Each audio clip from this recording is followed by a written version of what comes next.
हमने ये भी देख लिया पॉलिटिक्स के सहारे हम तरक्की अब इस मुल्क में नहीं कर सकते। बहुत गंदा किया जा चुका है राजनीति को और पॉलिटिक्स को, बहुत उसके अंदर खेल जारी हो चुका है। अब इस मुल्क के अंदर हमारी तरक्की दो ही चीजों में है, हम तालीम के मैदान में आगे बढ़े और हम तिजारत के मैदान में आगे बढ़े। हम एक अच्छे तालीम याफ्ता बने ताकि जमाने की दौड़ से हम कदम से कदम मिलाकर चल सकें, और हम अच्छे बिजनेसमैन बने, तिजारत करने वाले बने ताकि मालो दौलत की कोई कमी हमारे पास न हो। ये भी बहुत जरूरी चीज है। हम सुनते रहते हैं कि भाई साहब सीमांचल का इलाका पसमानदा है, पसमानदा है। क्यों पसमानदा है भाई? आपके पास वो कौन सी चीज नहीं है जो दुनिया के पास है? आपके इसी इलाके में बड़ी बड़ी इल्मी शख्सियात पैदा हुई, इतने बड़े बड़े मदरसे और कॉलेजेस चलते हैं किशनगंज और आपके इन इलाकों में, पूरे भारत में नहीं चलते। ये टाइटल हटाइए अपने नाम के साथ कि साहब हम पसमानदा लोग हैं, हम बहुत पिछड़े हुए लोग हैं। जब इंसान ये सोच लेता है कि मैं पिछड़ा हुआ हूं तो उसका दिमाग भी पिछड़ा हुआ हो जाता है। अल्लाह ने सारे इंसानों को एक जैसा पैदा किया है। सारे इंसान आदम की औलाद हैं। जो भारत के किसी और हिस्से का मुसलमान कर सकता है वो इस सीमांचल का मुसलमान भी कर सकता है। अपनी सोच को बदलो, आप अपने अंदर तरक्की पैदा करने की कोशिश करो, कारोबार में आगे बढ़ो, अपनी ज़हनियत को बदलो मेरे भाई। अल्लाह के नबी मदीना आए, बड़े गौर से सुनिएगा, मैं तकरीर बहुत लंबी नहीं करूंगा मगर बड़ी पॉइंट की बातें आपको बता के जाऊंगा। अल्लाह के नबी मदीना आए, मदीना के अंदर कौन रहता था? अंसारी रहते थे। अंसारी एक तो हमारे दौर के अंसारी है।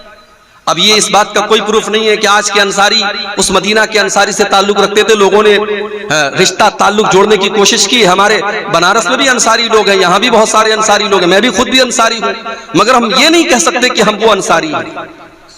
वो मदीना के अंदर एक कबीला था, वहां जितने लोग थे वो अंसारी थे।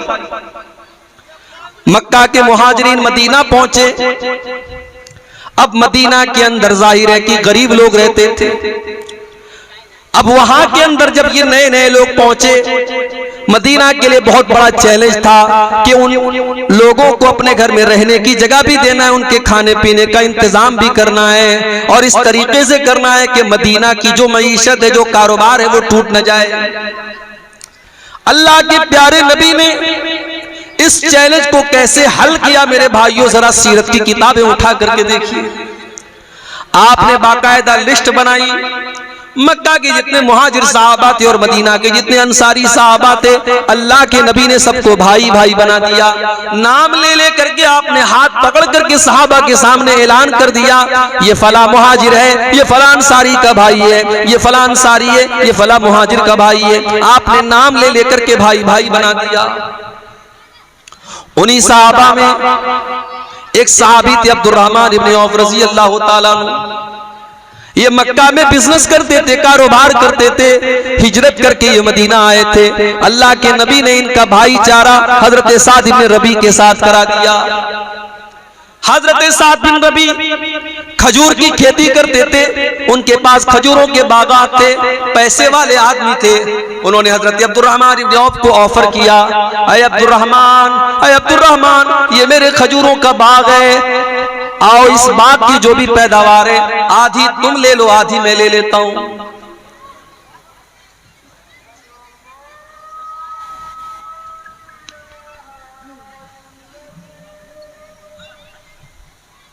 अजान हो रही, थोड़ी देर रुक जाते हैं।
मोहतरम हजरत, हजरत अब्दुर्रहमान इब्न औफ रजी अल्लाह ताला नु हिजरत करके आए और साद इब्न रबी अंसारी के साथ अल्लाह के नबी ने उनका भाईचारा कराया। साद इब्न रबी कहते हैं, अब्दुर्रहमान ये मेरा माल है, ये मेरे खजूरों का बाग है, आधा तुम ले लो, आधा मैं ले लेता हूं। खेती मैं करूंगा, मेहनत मैं करूंगा, जो फल निकलेगा वो आधा तुम ले लेना, आधा मैं ले लेता हूं। ये मेरा घर है, ये मेरी प्रॉपर्टी है, आधी तुम ले लो, आधी मैं ले लेता हूं। मेरी 4 बीवियां हैं, तुम किसी एक को पसंद कर लो, मैं तलाक दे देता हूं। तुम ये नए नए शहर में आए हो सकता है तुम्हें रिश्ता मिलने में मुश्किल आए, मैं किसी एक बीवी को तलाक दे देता हूं, वो इद्दत गुजार लेगी, तुम उससे निकाह कर लो, तुम्हें घर भी मिल जाएगा, घर वाली भी मिल जाएगी, तुम्हारे कारोबार का मसला भी हल हो जाएगा। अल्लाह, आज तो सगा भाई अपने सगे भाई का खून चूसने के लिए तैयार है। सगा भाई सगे भाई के साथ मुकदमाबाजी कर रहा है, उसकी जमीन हड़पने के लिए तैयार है, उसकी जायदाद हड़पने के लिए तैयार है। या कोई रिश्ता नहीं है, बस एक रिश्ता है ला इलाहा इल्लल्लाह का, और एक रिश्ता है जो नबी ने बना दिया है कि तुम आपस में भाई भाई। इस रिश्ते को कैसे निभा रहे हैं हजरत साद इब्न रबी। अपना माल, अपनी प्रॉपर्टी, अपना घर, यहां तक कि अपनी बीवियों तक का बंटवारा करने को तैयार है। लेकिन अब्दुर्रहमान इब्न औफ खुददार आदमी थे। उन्होंने कहा है मेरे भाई, अल्लाह तेरे माल में बरकत दे, तेरे परिवार में बरकत दे, मुझे तेरी बीवी से निकाह नहीं करना, मुझे तेरा माल नहीं चाहिए, मुझे तेरी प्रॉपर्टी नहीं चाहिए। ऐ साद इब्न रबी, मैं तो ताजिर आदमी हूं, मैं तो बिजनेसमैन आदमी हूं, मुझे तुम बाजार का रास्ता बता दो, मुझे मार्केट का पता बता दो, मैं बिजनेस कर लूंगा, इंशाअल्लाह अल्लाह मुझे बरकत देगा। बड़े गौर से सुनना मेरे भाइयों, अब्दुर्रहमान इब्न औफ मार्केट गए। मदीना के अंदर उस वक्त सबसे बड़ी मार्केट जो थी उसका नाम था सूक़ बनी कैनुका। सूक़ बनी कैनुका ये मदीना की सबसे बड़ी मार्केट थी, और इस मार्केट के ऊपर यहूदियों का कब्जा था। पूरी मार्केट में यहूदी छाए हुए थे। अब्दुर्रहमान इब्न औफ उस मार्केट में जाते हैं और पनीर का कारोबार शुरू करते हैं। पनीर का कारोबार शुरू करते हैं, और कुछ दिनों के बाद अल्लाह ताला उनको इतनी बरकत देता है, इतनी बरकत देता है, इतना वो पैसा कमा लेते हैं कि वो निकाह भी कर लेते हैं, और बीवी को मेहर में वो खजूर की गुठली के बराबर सोना भी दे देते हैं। अच्छा, उस जमाने का निकाह भी बड़ा सिंपल होता था। अब्दुर्रहमान इब्न औफ ने निकाह कर लिया, और अल्लाह के नबी को पता भी नहीं चला, क्योंकि कोई बारात नहीं निकली, कोई जहेज का लेन देन नहीं हुआ, कोई बैंड बाजा नहीं बजाया गया, कोई हंगामा नहीं किया गया। बड़े सिंपल तरीके से उस जमाने में निकाह हो जाया करता था। अब्दुर्रहमान इब्न औफ ने निकाह किया। उस जमाने में औरतें शादी के मौके पर खुशबू लगाती थी, वो खुशबू पीले रंग की होती थी, जर्द रंग की होती थी। उस खुशबू का कुछ कलर अब्दुर्रहमान इब्न औफ के कपड़े पर नजर आ गया।